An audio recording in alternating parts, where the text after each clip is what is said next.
The chair recognizes the Sergeant at Arms. I have the honor to announce the arrival of the Honorable Tim Walz, Governor of the State of Minnesota and his official party. Members, please stand. The Sergeant at Arms will escort the Governor and his official party to the front of the chamber.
Where is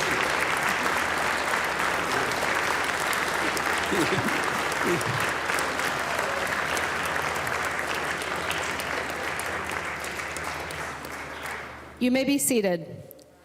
Members of the Joint Convention and guests, I present to you the Governor of the State of Minnesota, the Honorable Tim Walz.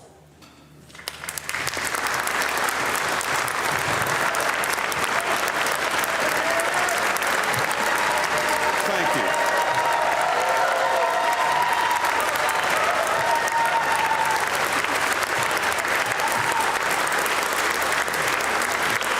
Thank you all.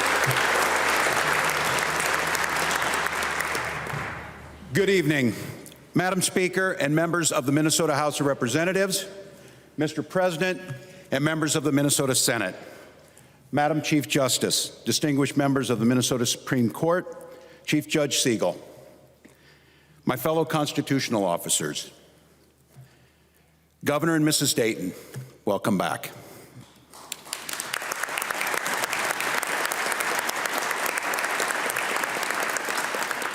You were welcome anytime these last 2 years.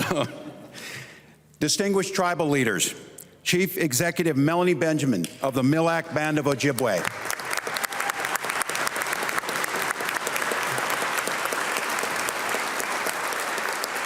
and President Johnny Johnson of the Prairie Island Indian Community.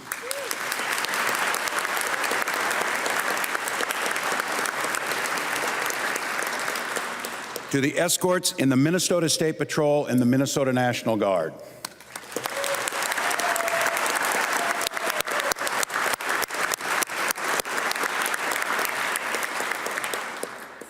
Father Yvonne, blessed Easter, and know that the state of Minnesota stands united with the people of Ukraine.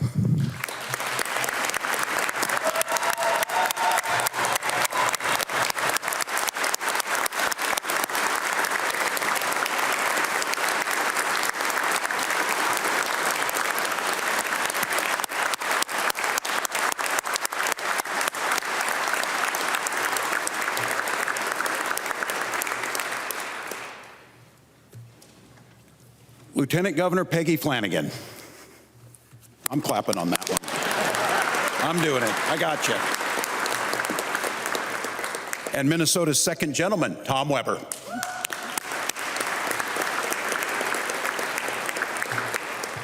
Hi, Siobhan, I did not forget. And Siobhan, so good to see you.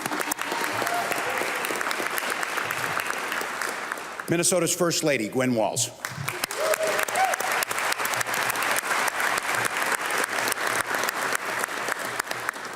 To the many guests and my fellow Minnesotans, this is my fourth State of the State address, but only the second one in this important chamber. And I think and I hope all of you felt as you walked in here tonight, and I know I did, the sense of history that goes with this and the sense that we're in this together, you can feel strongly. So I'm incredibly grateful. It's, I think, what Minnesotans are feeling. The sense of once again gathering together with friends and relatives and coworkers and doing the important things of life, whether it's proms or graduations, sporting events, or important business. The last 2 years have been incredibly challenging. So not being in here for those 2 years, I know there's many of you are deeply disappointed. You did not get to come on a Sunday night and listen to me talk. But I promise you over the next 3 to 4 hours, I'll make it up to you, so. They think I'm kidding, no. I will have to say, we know State of the State speech is an opportunity to reflect, but it's also an opportunity of where we're going in the future. I don't need to say it, every euphemism's been made. The last 2 years have been incredibly challenging. But in those challenges, both the people of Minnesota and these two bodies figured out a way in some of the most challenging circumstances the state's ever faced, as one of only, for a long time, the only one of only 2 divided legislatures, we figured out how to get good things done for Minnesota together, not individually. Very difficult to do that, and it's not supposed to be that way. It's supposed to be getting them done together. So I think it's important if we're reflecting, we should reflect on our successes together too. Our budget reserves have hit record highs, and our COVID infections and hospitalizations have hit record lows. Together.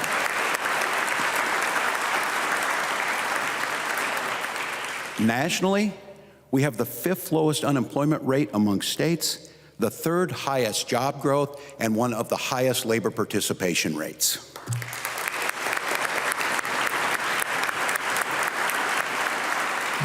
The leadership that's in front of me tonight, working together, reduced the price of insulin to save lives, increased education funding for every student, and passed the largest jobs bill in state history. You did it together.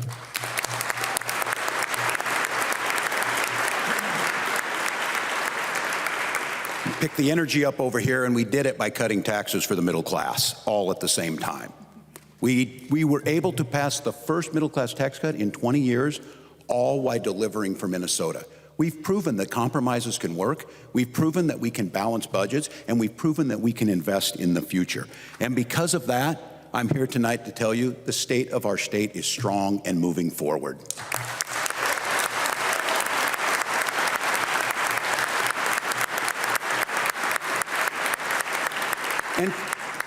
And to be clear, moving forward doesn't mean giving up on the tough issues. It doesn't mean glossing over things that we need to take care of. What it means is working together like we have so many times to solve those problems. It's not enough to point out a problem. It's not enough to come up with a cute slogan. We need to come up with solutions, and then we need to get results for the people of Minnesota. That's what moving forward looks like.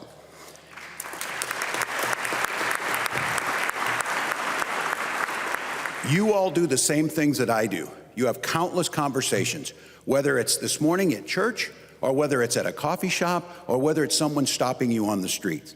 And Minnesotans are hopeful and resilient people. They're also pretty innovative.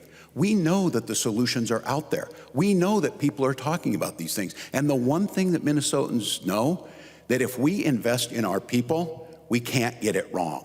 That's the opportunity that we have in front of us. So I would ask all of us, let's make that commitment to try and do the things that we're hearing from our constituents. We're hearing ideas from them, and we have the capacity to make that happen. Now, I want to be clear. We may not agree on everything. And if we're being totally honest, some of us won't agree on anything. That is the reality. That is a democracy. That's the way some of this is. But we owe it to the people of Minnesota to try and find common ground, to try and put some of those differences aside to move at least some things forward. I know it's frustrating. The fierce sense of urgency on big issues means that you want to go big. But I think in a divided legislature like this and the expertise we have in this room, there is a wide variety of solutions that can be implemented to solving that problem. And the way I see it, we could focus our energy in 3 areas. We could start thinking right now about investing in the future, what we need, that future workforce, what future generations are going to need to make Minnesota the best state in the nation to live, start a business, and enjoy the things that we have. But we also know, coming out of the pandemic, nationally, globally, and here in Minnesota, there's urgent issues that we can't put off and need to address now. And then we've got unfinished business, things that we need to solve right now. And I want to discuss that, this issue of unfinished business. We know where people are at. We know that globally we're seeing higher prices, inflationary prices, but we know it's impacting families. I've made the suggestion, and I want to work with you on this, we should use some of this historic surplus, a big piece of it, to put money back in the pockets of working Minnesotans and those that are trying to make the bills work for them. And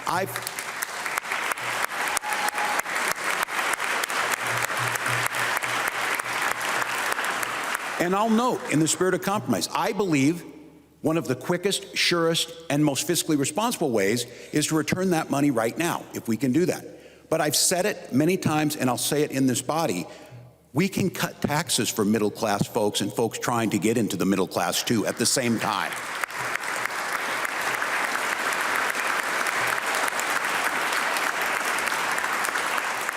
But I want to be clear about this.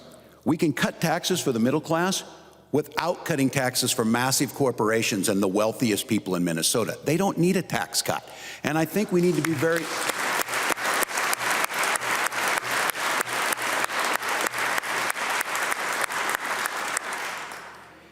We've signed a tax cut together. We've made it work. But I think we should be very clear on this. Cutting taxes for the wealthiest amongst us will not guarantee opportunities in Minnesota for the wider variety of folks, and it certainly won't grow our economy from the middle out. So I ask us, on this pressing issue, folks need a little extra in their pocket right now. We're setting on this surplus. Let's come together in a compromise and see if we can maybe get some immediate relief and talk about this issue of tax cuts for the middle class. We can do this. We can do this. This unites a lot of us around an issue. So I want to say, though, before we do that, there are 2 issues, and I know it is the elephant in the room and the donkey in the room, if you will. We've been waiting since last May, where we made a determination that there were countless frontline workers who put more on the line than anyone else. They were out there during the pandemic doing the things to keep our state running and keeping us safe. And we made a joint effort together, passed and signed into law, relief to send them hero checks. We need to get that done right now. We need to get that done.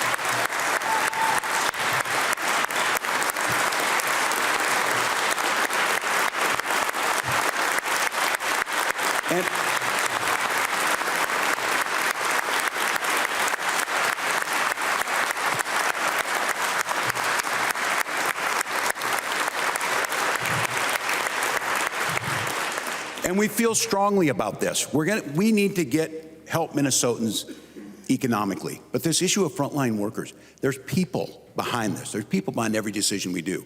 We're joined tonight by someone I think many of you know, Mary Turner. She's an RN nurse. In fact, she worked the night shift last night in the emergency room.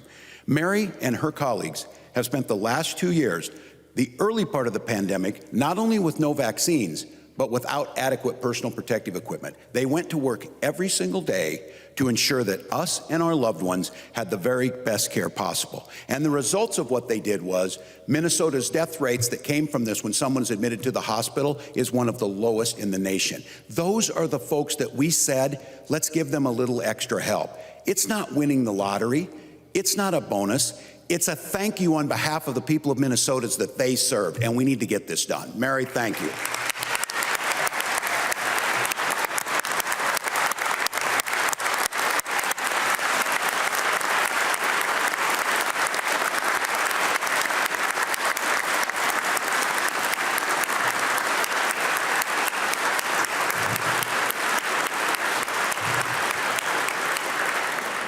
I also want to add, though, there were an awful lot of small business owners who put their livelihoods on the line, created jobs in our communities, and grew our economy, who suffered during the pandemic.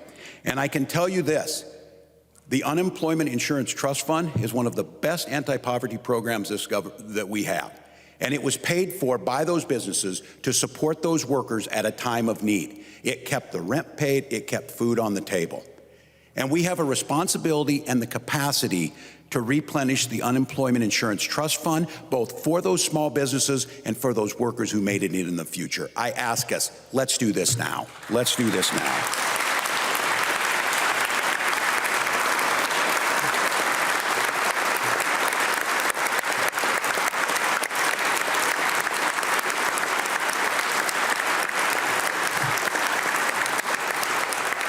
And once again, I would add, it's a debate, it's a fair debate. That's how democracy is supposed to work. It's a little bit messy and there's different ideas. But behind us debating are real people. With the hero checks, it was Mary. With the unemployment fund, it's in restaurants like Sammy's in North Minneapolis or Jude's in St. Cloud. I have two small business owners here tonight, Sammy McDowell and Donella Westfall. They went out of their way, they created jobs, they created their restaurant, they hired people, they took care of their workers, they kept the public safe, and they're doing everything they can to rebuild. They're simply asking us, let's get a compromise, let's get this fixed. Now is not the time for Sammy or Donella to have a tax increase, and we can make sure today that that doesn't happen. So thank you both.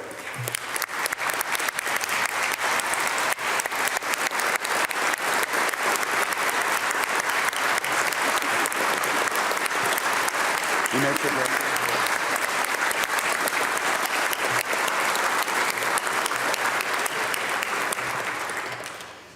And in this debate, and I will name it too, I said if there's an elephant and a donkey in the room, there's us in the room as the executive branch. I understand that today progress is being made on this very issue.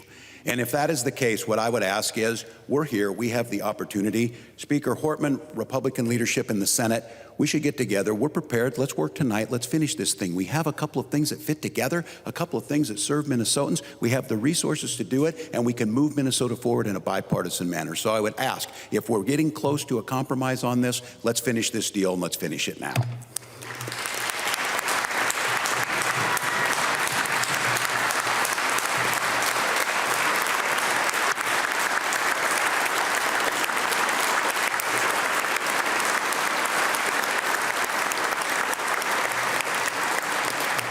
So let's take care of that. We have the opportunity to get some money back in people's pockets. We can compromise on how we do that. We can take care of that frontline hero pay and show Minnesotans and make sure we're retaining and attracting those really talented healthcare workers. We can do that, and we can take care of this UI Trust Fund issue. And that still leaves us about $6 billion to move on with the issues that we need to deal with. That's just this biennium. So I would ask you, we know that we were left with issues coming out of the pandemic that need to be addressed. I don't think, as I hear some people say, is we can just put it off. We can't put some of these things off. We can't put off things that Minnesotans' needs are important. And I want to just be clear, the pandemic did not impact all of us equally. It impacted communities differently, and it left us challenges that we know we have to come together on. Every single Minnesotan has a story to tell on this. Lieutenant Governor lost a beloved older brother, a Marine, seemed invincible, strong, one of the first people to die in this. This body lost a beloved member. All of us have stories. All of us have the impacts of this. And I know this, the pandemic has caused rifts between all of us. It has caused rifts that seem almost insurmountable. My pledge to you is to try and listen, to try and work together, and to try and heal those rifts.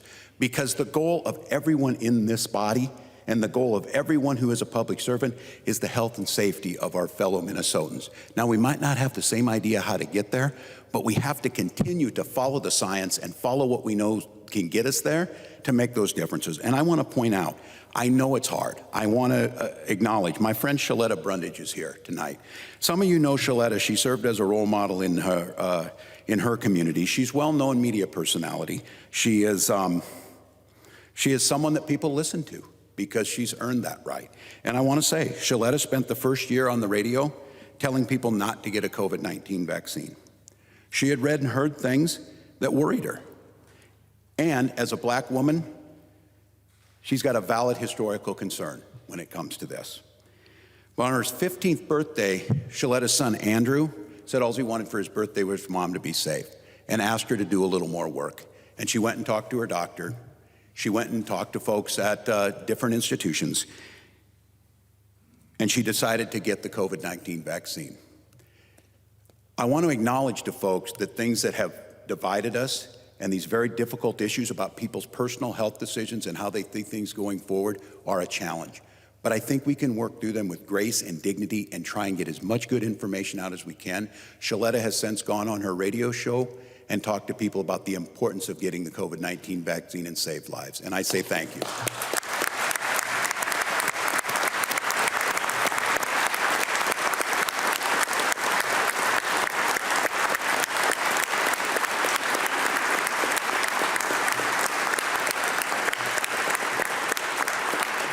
And for all of us, and I include myself in every one of these discussions, trying to listen and learn and to try and be patient with one another as we understand what it looks like going forward. I especially ask us to be patient and supportive of those who continue to be the caregivers of this state. The pandemic made it very clear that we cannot function in this state without amazing people who care for our children, who care for our seniors, and who care for our most vulnerable and those that keep us safe in our communities.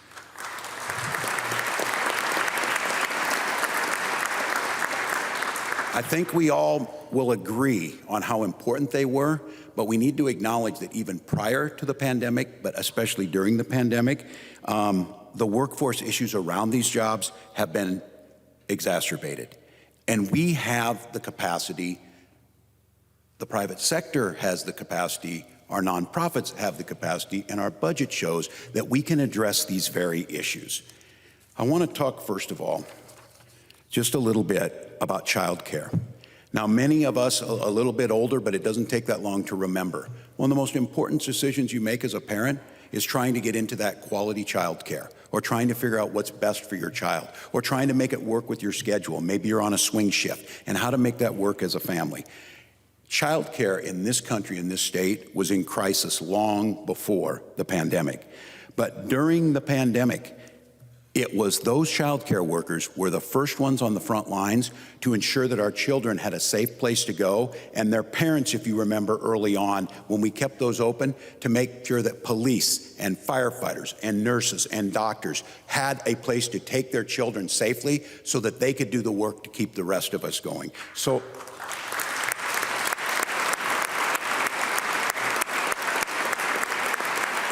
now I want to thank all of you.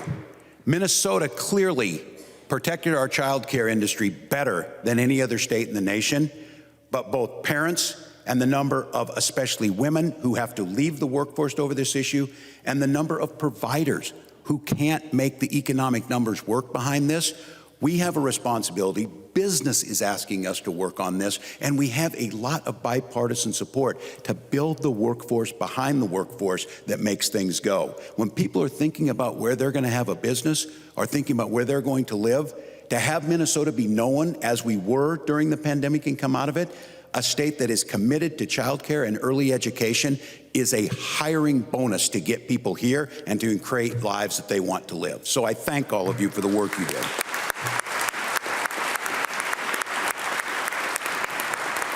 There's a lot of experts in here on this issue, and I'd like to talk about home health care workers a little bit, just because I think this is one of the hardest and most important jobs in the state. These personal care assistants, as many in this body know, are the folks that help our family, our friends, our neighbors with disabilities live fulfilling and independent lives. I've had the privilege of seeing that firsthand, how important, how fulfilling, and just how caring this profession is. A couple years ago, I had the opportunity to spend a day with Deb Housey, a personal care attendant. She cared for my friend Jay, who's a veteran and has MS.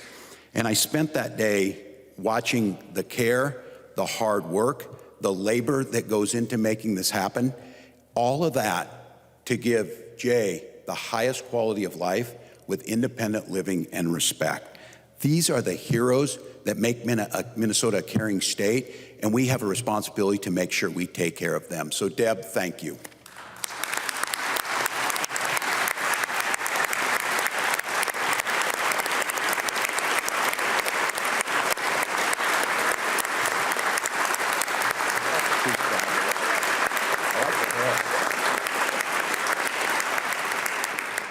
And there's a whole lot of folks sitting out here that I hope Minnesota knows understand this very clearly, and you need to get credit for what you did.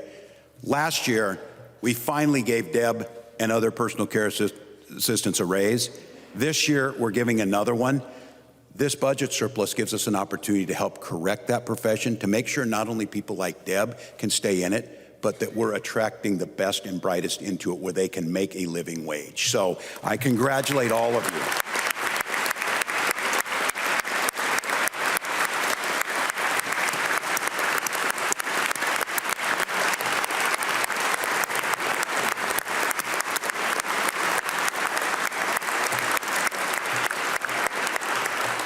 I think these are the stories maybe Minnesotans don't hear. You all did this. You're the experts in this. You worked on it. There's folks in here who spent decades working on this issue. There's folks that know the regulations inside and out. And what we know is if we make some of these changes, we strengthen that healthcare workforce. I would argue we need to start thinking about that broadly. We know that there's professions and all businesses are experiencing a workforce shortage. We can't afford to leave anyone on the sidelines. And here in Minnesota, we know how to do that. We saw wonderful public-private partnerships, and our universities and community colleges came together around this issue. When we saw the latest Omicron and Delta surge this last November till March, we had a severe shortage across the spectrum of care providers.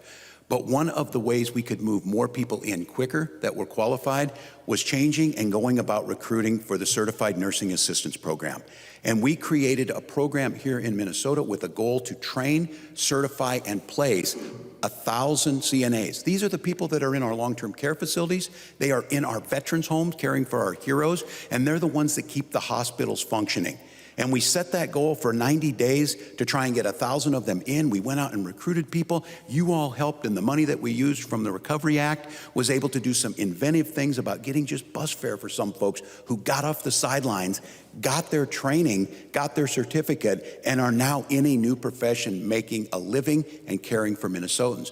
We not only got that 1,000, we got about 1,400. That program worked. Now the funding's coming to an end. I would ask us all, I think this is one of those areas, we have a budget in front of us. Let's fund that program, and then let's use your creativity to continue to figure out how we build that broader workforce. That's what Minnesotans are expecting us to do. Now we have those folks in those facilities doing the work that we know they need to do. So thank you all for that.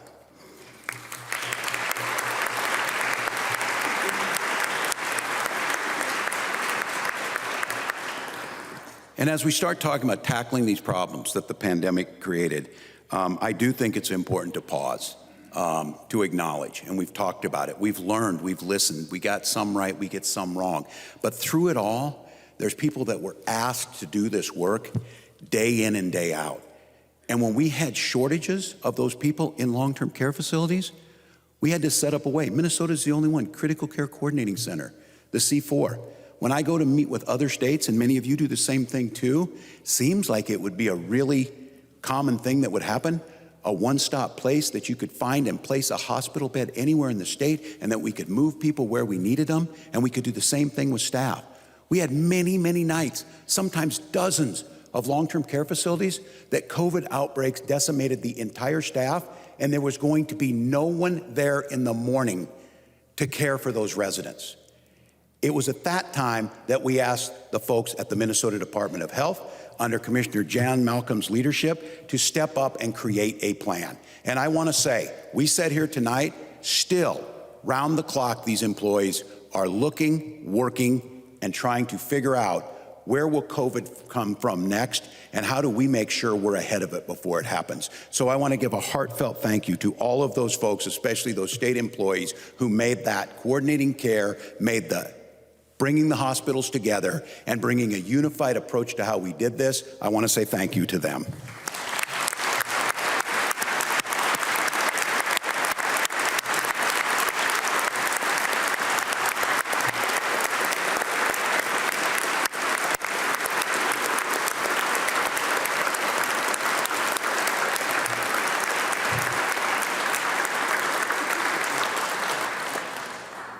And while they coordinated it, though, somebody had to do the work. And in that case, it was the women and men of the Minnesota National Guard. I want to say thank you to General Sean Menke and the entire Minnesota National Guards. These last 2 years, you've stepped up in ways that we could have never imagined. You've gone into long-term care facilities. You've gone into our veterans' homes. You've been at testing and vaccination sites. And throughout that pandemic, you were there every step of the way to help Minnesotans in their time of need. Just today, under Chapter 12 authority, I've authorized 100 National Guard to provide emergency support for flooding operations in northwestern Minnesota. They'll leave their homes, they'll pack up their gear, they'll go to the armory, they'll receive their mission, and they will protect homes, they will protect lives, and they will do it in the most professional manner.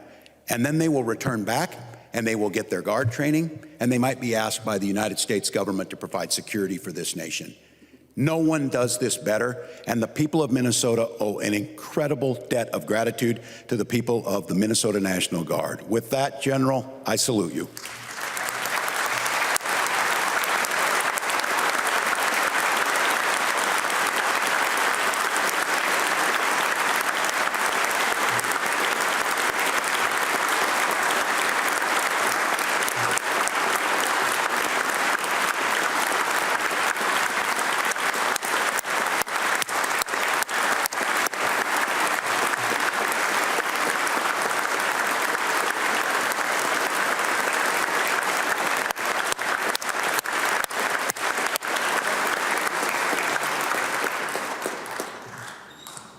And right alongside those Minnesota warriors and our patriots, right alongside them every step of the way was the women and men of the Minnesota State Patrol under the leadership of Colonel Matt Langer.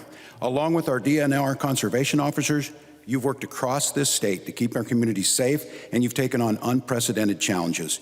Also, Minnesota is incredibly and indebted to you. Thank you, Colonel.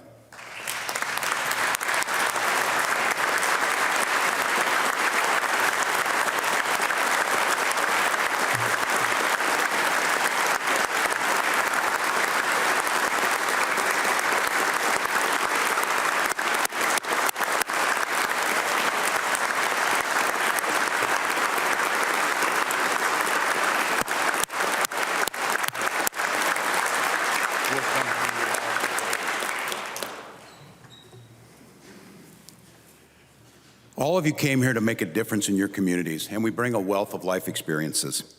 And I think we all know these issues are tough, and they're tough nationally, they're tough in Minnesota. Public safety is a complex and evolving issue in 2022. It's being exacerbated by a workforce challenge in the pandemic. And whether it's traffic deaths, crime, wildfires, severe weather, our law enforcement agencies across this state have stepped up to keep us safe in some of the most difficult conditions. Our top priority, and my top priority, is always the health and safety of Minnesotans. And I've been traveling across the state, and no community is exactly the same, but listening to local mayors, elected officials, listening to public safety officials, listening to community leaders, and I'm talking about it, and we all make the debates here. I'm proposing in the budget that we have in front of you, $300 million investment in these communities. In some of those communities, it's going to make sure that they can hire the law enforcement officers they need.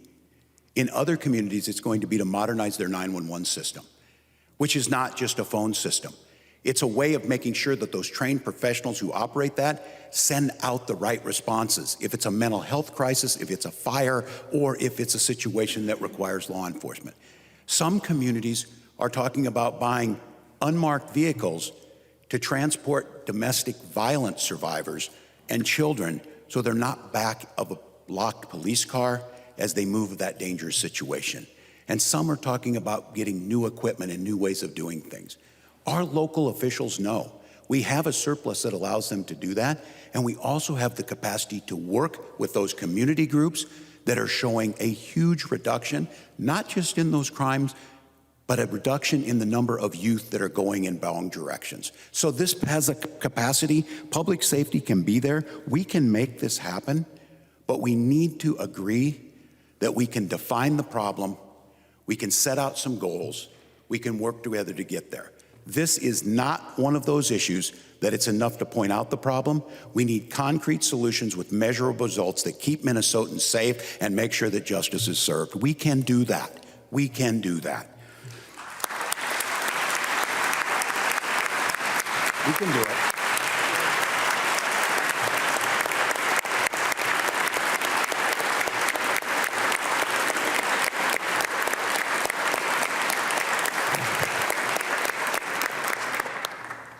And I'll note, if we really are serious about getting tough on crime, then we need to get tough on the causes of crime, because that's where it begins.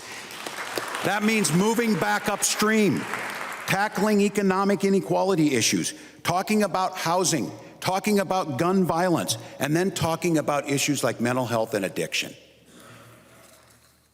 This issue of addiction, especially around opioids and fentanyl, is devastating our country and our state. There are few families that don't know of or been touched by this. In this very body, we have two individuals in Senator Eaton and Representative Baker who turned personal tragedy that is almost unimaginable into becoming national leaders with real solutions that are making a difference in saving lives. We should be listening to them. We should be investing in those things that make a difference, and Minnesotans are crying out that we tackle this issue. The solutions are in this room. They're in Minnesota, and it unites us all together. Not only are we going to reduce tragedies in families, we're going to reduce crime, because these sales are driving the crime. They're driving the things that are happening. That is a common goal that all of us have in here. We have the resources to help make that happen, and we can start impacting lives in a real way. So I ask us, we listen to you. We're trying to learn from you. At the state level, we're getting ready to hire a director of the work that'll be done here, but it is going to be these bodies that create the systemic changes. It's going to be these bodies that come up with the real long-term solutions. If we do that, we will save lives, reduce crime, and make Minnesota the state we know it can be. And the leadership is here. This is one of the most bipartisan and hopeful things we can do together. And I would argue no state has the expertise. This was led, the idea of mental health parity, of being a part of all of this issue, was with Paul Wellstone and Jim Ramstad. It has never known partisanship, but it's known solution. Minnesota was the state that pushed on this issue. Minnesota was the state that set up some of the earliest treatment courts. Minnesota was the state that knows we must do better around this issue. So I ask all of you, whether it's taking care of the people who take care of our kids, whether it's taking care of the people who take care of our seniors, our most vulnerable, whether it's taking care of public safety and the folks who do this work and reducing crime, we can do all those things. We can do that this session. And then we can do what many of you came here to do. Think about that brighter future. It's Minnesota, for goodness sakes. Let's skate to where the puck's gonna be, not where it is. That's what we can do next. That's what all of you came here to do. And the big ideas are out there. So I would say, for most of us, what those big ideas look like starts with education. Education's what brought many of us here to Minnesota, myself included. I know it's a disappointment to some of you, but it did bring me here. My wife and Gwen and I, we've devoted a lifetime to this. We taught together for many years. We taught at Mankato West, and Gwen's still involved in education. And I know many of you have done that, but all of us are touched by it. Our own education, our children's education. We all want to have the best opportunities, the best resources, and the best outcomes for our students. And I can tell you, we have the capacity now. We've done it. We passed one of the largest increases in spending in the last budget cycle in Minnesota history. And you did it in a bipartisan manner to make a difference for our students. We've got more to be done. Now I'm gonna have to tell you, I am here tonight with two teachers who inspire me. Val and Lynn Whipple are here. They happen to also be my in-laws, lifelong teachers and coaches. So I wanna say thank you.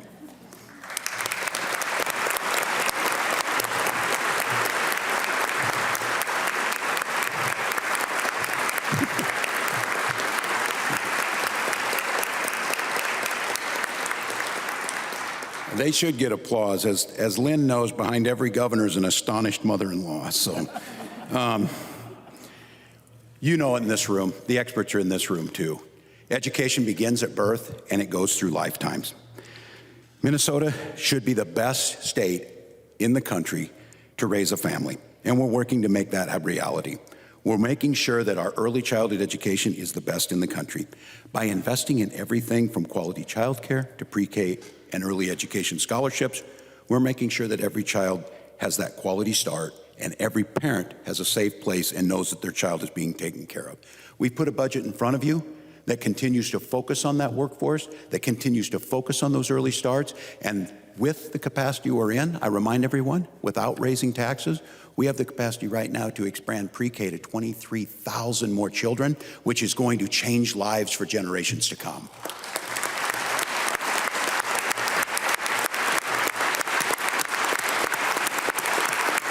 It's children.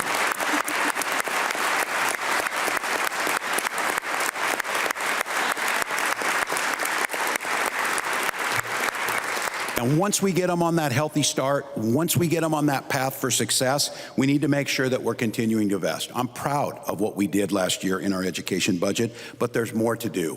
We have an opportunity with this budget, fiscally responsibly, to finally, for the first time, fully fund our schools the way we need to.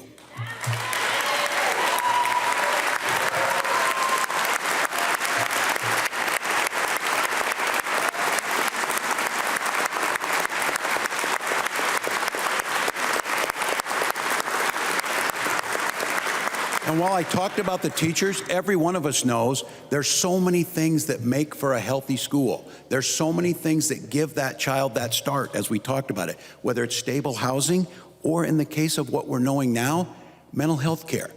Minnesota does so many things right, but we're on the sidelines on this issue of our counselors and our mental health professionals in our schools.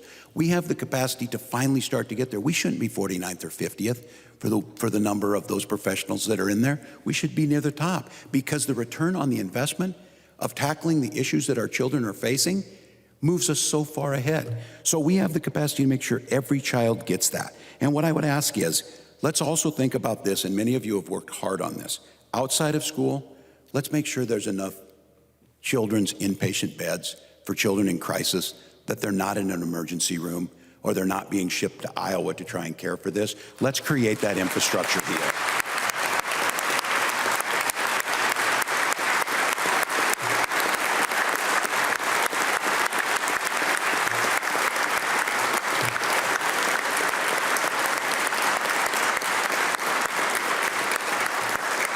And I'll just say, as we're thinking about all those things, I put a proposal in front of you. And all of us in this chamber are incredibly proud. We feed the world. We're the home of Norman Borlaug and the Green Revolution.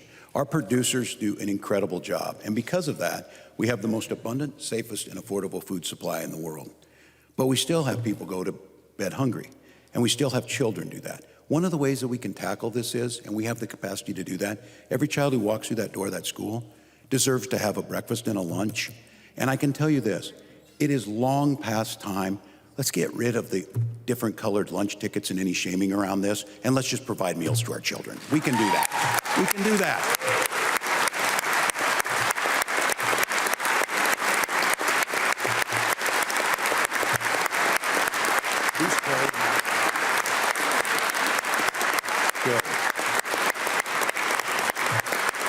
So we get them off to a healthy start. We get our kids in a safe place. We provide the resources necessary. We demand results and outcomes, because we all know the statistics.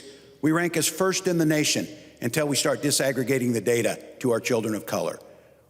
We have a moral responsibility to fix that, the same way we do in healthcare disparities, the same way we do in home ownership disparities.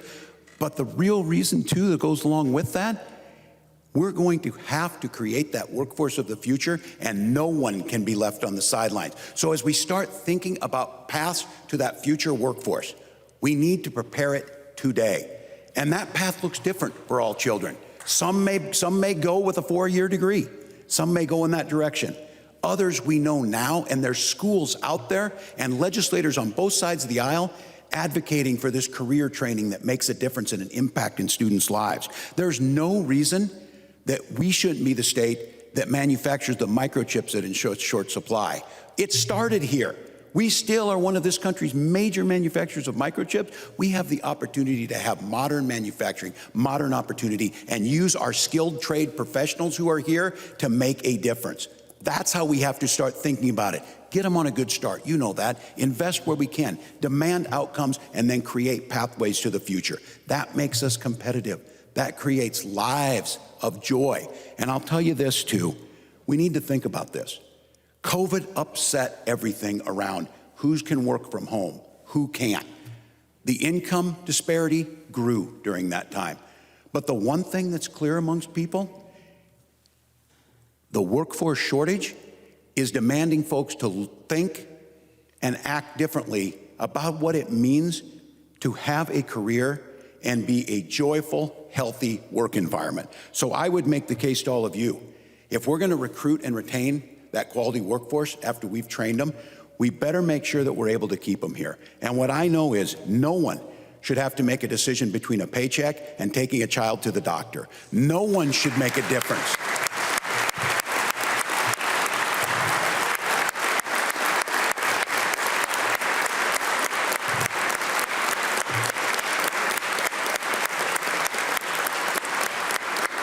Don't ask me, ask 190 other nations and every Fortune 500 company. They invest in paid family leave. Large corporations do because it retains a quality workforce and it increases productivity. That's what this is about. The bill we put in front of you offers 12 weeks of paid family leave to care for that child. We know those first months how important they are. And we know that people, when they have this, return to those employers and stay longer. And we also have the ability to accrue 48 hours if you're sick or you need to go to the doctor. These are just not only morally the right thing to do, they're economically the things that's going to grow our economy, keep our workforce here, and make this state a destination of where you want to live. So as we're creating this workforce of the future, let's create that workplace of the future. Let's follow the lead of some of our most successful private partners who are making this happen right now. We can just make sure that no small businesses are left behind. We can make sure that employees have the opportunity to go where they want, and employers and entrepreneurs can start the businesses they want to. Pass this paid family leave bill and let's make a difference.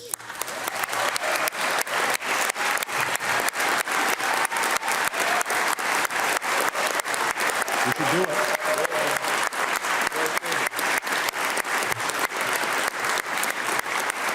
Again, we're not going to agree on everything, but I do think at the core of this, we are getting close on this. I believe with all my heart, everyone in this building loves this state with the same passion as any of the rest of us. And I also believe that everybody in this building wants what's best for our children. We just have a different idea how to do that sometimes. And we also know that that workforce, how do we get there? How do we listen? How do we be creative? How do we go with one another? And I will make the case, if we're going to do that, and we're going to build a state where we have the best qualified workforce, we have folks ready to go, we have quality education systems, we need to build that future and move Minnesota forward and also protect our incredible natural resources. What I'm saying is we're going to be challenged over and many of you know we're already challenged. There's many in this room I know feel it may be too late. Tackling this issue around climate, the issue about making sure that what is hitting, and it doesn't hit us all equally, the damage being done by climate, the amount of cost that it is to our infrastructure, to our health, and to our people. And if we have this incredible workforce and we have this incredibly healthy state, we'll have the folks who can be at the heart of, and in many cases, our agricultural producers are leading the way, sequestering carbon and moving in new sustainable manners. So I would ask all of us as we think about this, we are blessed with incredible natural resources, certainly with our people, but certainly on our land. This is not an issue that forces us to choose an ideological position. It is simply happening, and there are solutions out there, free market solutions.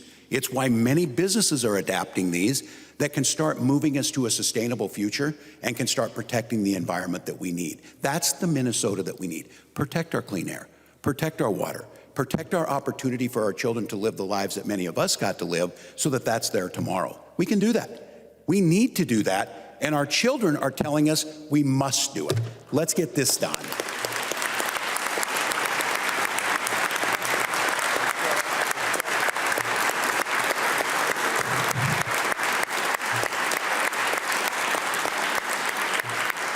We can do it. Let's prepare the workforce. Let's tackle the issues. Let's try and find common ground. It's not going to be in total. We're not going to be in total alignment. But I do know that those core values are there. And I do know that there's good ideas coming out. So I know this is a pretty ambitious agenda because Minnesotans are ambitious. And I know this is things that's going to make us talk about things that are uncomfortable. And I know there's a temptation to continue to get into our own corners or to try and demonize. You talk to folks too. You move just a little further out of your bubble, and Minnesotans just say, can't you guys get along and figure out how to fix some of these things? Can't you figure out how to reach a compromise on that? I would make the case that I think this body is better prepared than any other one in the United States. You've proven it. You've made it happen. When I look around and I look to myself, where can I do better? Where have I not reached out enough? Where have I disrespected the expertise that could have been there? And I take my lesson, because I think many of us do, you watch people you admire. You watch how people respond. You watch how people deal with one another, and you try and take the best of that and incorporate it in. And this daunting division that's in front of us doesn't exist all the time everywhere. And you don't have to look very far to find incredible examples of how we want our state to work without the division, even in some of the most difficult times. Recently, many of you know, the small town of Teope was struck by a tornado. The newspaper headline the next day across the headline literally said, and it was totally accurate, half the town was gone in those moments. I drove down there, met with a local representative who was already dirty up to the knees by helping people clean, was there comforting children and moving on, and surveyed that damage. Met a couple people. First one I met was Mayor Mary Huntley. Now, like so many mayors who are here, and many of you who were mayors, that's a job of getting stuff done. They literally make things work. And the mayor wake up that morning of the tornado, probably thinking about, do we need to do the street repair? Is the water main still good? Is the water treatment plant new? How are we gonna make this happen? And the things that happen in everyday life. The day ended with Mayor Huntley helping with others remove the oldest citizen of Teope, her mother, 94-year-old Ms. Huntley, and making sure that every single one of those citizens had a home to sleep in that was safe that night, had enough food to eat, and had clean water. She was doing all of this from the command post that was set up that drew responders from across the state. Everywhere I looked, Winona County, Dodge County, it didn't matter. They were all there. The Adams American Legion was stuffed to the gills with donations from Minnesotans all across the state. And in that command post, in the mayor's kitchen, with a sense of optimism, she said, we're down, but we're gonna come back better than ever before. Mayor Huntley's with us tonight, and I'd like to say thank you for that leadership.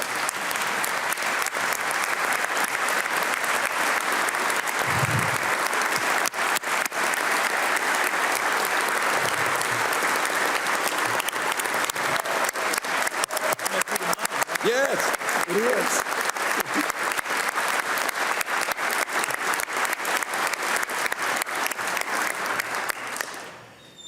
She also told me there might have been an easier way to get her mother to come live with her, but now she is, so welcome. And I don't know if everything happens by chance or the interconnectedness we all feel. On the way home from that visit, I got a call from my friend, Chairman Kevin Jensvold of the Yellow Medicine people of the Upper Sioux. And he called and he saw and heard we were down in Teope. And he asked me if I knew, and he said, Teope is named after a Dakota leader. The name Teope means wounded in battle, but the man Teope was known for his strength and resilience. I think I speak for all of us when I say to the people of our Teope, while you're wounded, you will certainly heal. Your strength and resilience, Mayor, was on display. The gift that you gave to your people is a great example for all of us, and thank you for allowing me to be there. And there are, even in the darkest nights, there's a sunrise the next morning, and you're figuring it out. So thank you for being that example.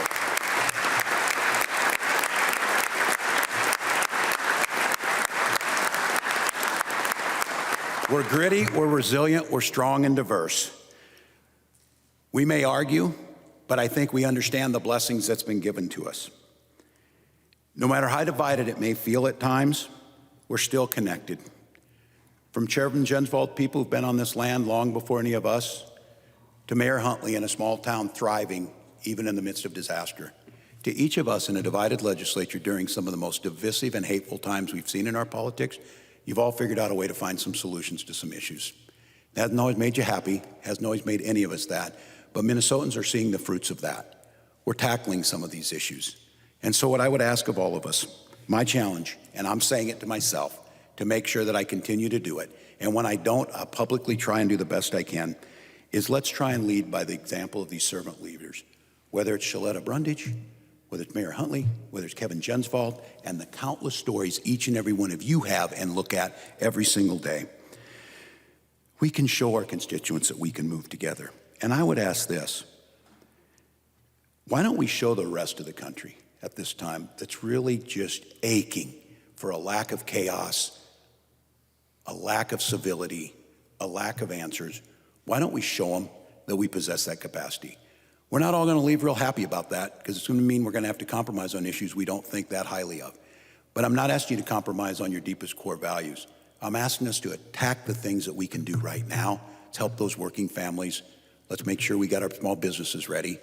Let's tackle this issue of our workforce issues and our public safety. And then let's try and put in place a 21st century workforce that's solving problems. I truly believe it, and we've done it, that we can do this as well as any place in the country, but not one of us is going to do it alone. And by the nature of the voters, we're divided. If we try and do the work we know we were sent here to do, I don't believe there's anything we can't conquer. So I want to thank you all for being back in this space. I want to thank each of you for being the servant leaders that you are. And I want to thank you for sitting here so patiently to listen. I know you've missed this over the years, but it matters. It matters, and I feel hopeful. So may God bless each of you, and may God bless Minnesota.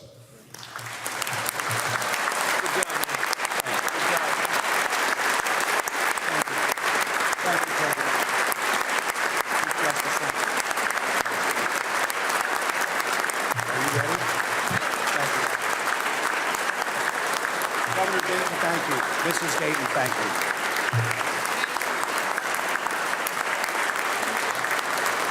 Give us your hand.